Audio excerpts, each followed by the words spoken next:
नमस्कार। धनतेरस इस त्योहार के बारे में हम सबने सुना है ना? पर आज की इस चर्चा में हम इसके पीछे छिपे असली मतलब को, इसकी कहानी को समझने की कोशिश करेंगे। अच्छा, धनतेरस का नाम सुनते ही सबसे पहले दिमाग में क्या आता है? शॉपिंग, है ना? सोना, चांदी, नए बर्तन, यही सब।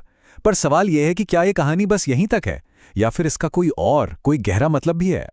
तो चलिए आज इसी सवाल का जवाब ढूंढते हैं।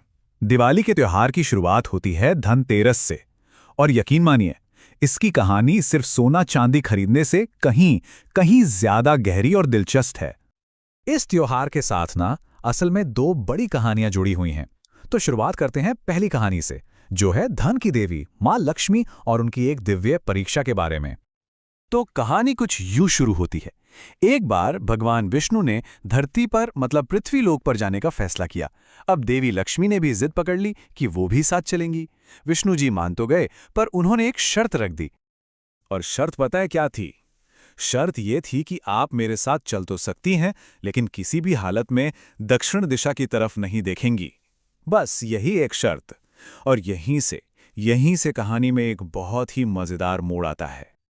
अब देखिए, जैसा अक्सर होता है, जिस चीज के लिए मना किया जाए उसी को जानने की इच्छा सबसे ज्यादा होती है ना?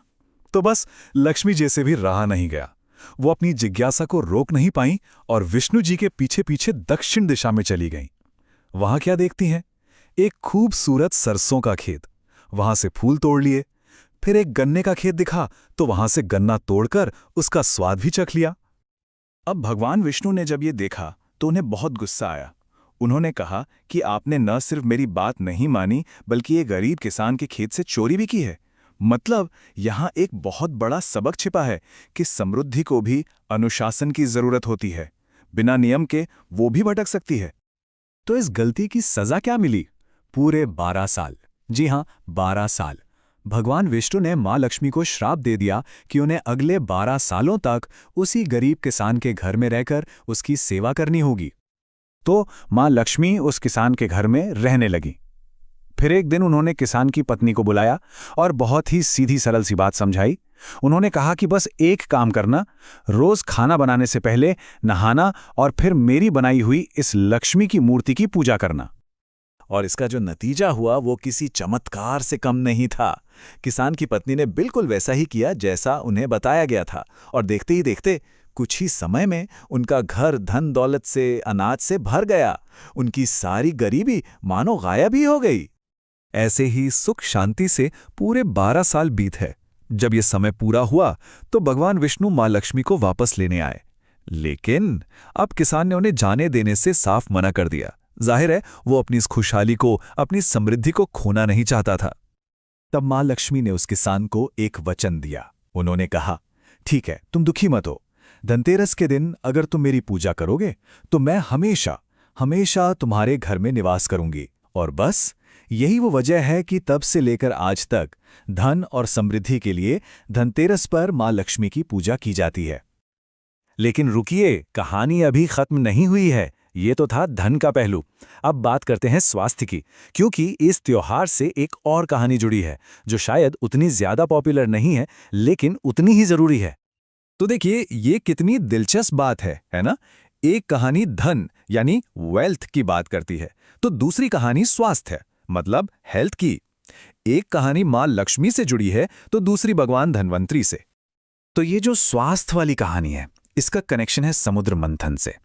वो महान पौराणिक घटना जब देवता और असुर दोनों ने मिलकर अमरता का अमृत पाने के लिए विशाल समुद्र को मथा था।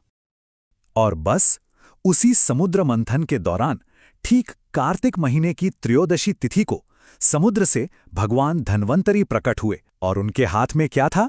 दिव्य अमृत से भरा हुआ एक कलश। भगवान धन्वंतरी को देवताओं का डॉक्टर, द डिवाइन फिजिशियन कहा जाता है। वो औषधि और हीलिंग के देवता हैं। माना जाता है कि दुनिया भर में आयुर्वेद और चिकित्सा विज्ञान का ज्ञान उन्होंने ही फैलाया, और धनतेरस का दिन असल में उनके प्रकट होने का दिन है। इसीलिए ये दिन हमें याद दिलाता है कि सबसे बड़ा धन तो अच्छा स्वास्थ्य ही है। तो अब हमारे पास दो कहानियां हैं, एक धन की, दूसरी स्वास्थ्य की।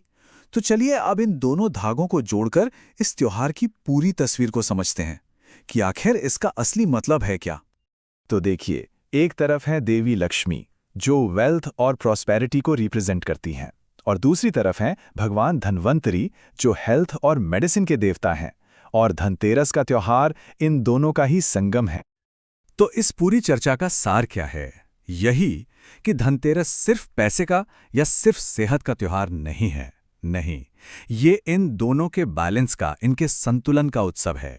ये हमें सिखाता है कि असली समृद्धि, असली प्रॉस्पेरिटी वही है जहां धन और स्वास्थ्य दोनों एक साथ हों। और ये बात आज के ज़माने में एक बहुत ही ज़रूरी सवाल खड़ा करती है। आज की इस भाग दौड़ भरी ज़िंदगी में, जहां हर कोई बस सफलता के पीछे भाग रहा है, वहां हम इस त्योहार की असली सीख को कैसे अपना सकते हैं? कैसे धन कमाने की इस दौड़ में अपने स्वास्थ्य को भी उतना ही महत्व दे सकते हैं? इस पर सोचना तो बनता है। राधे राधे।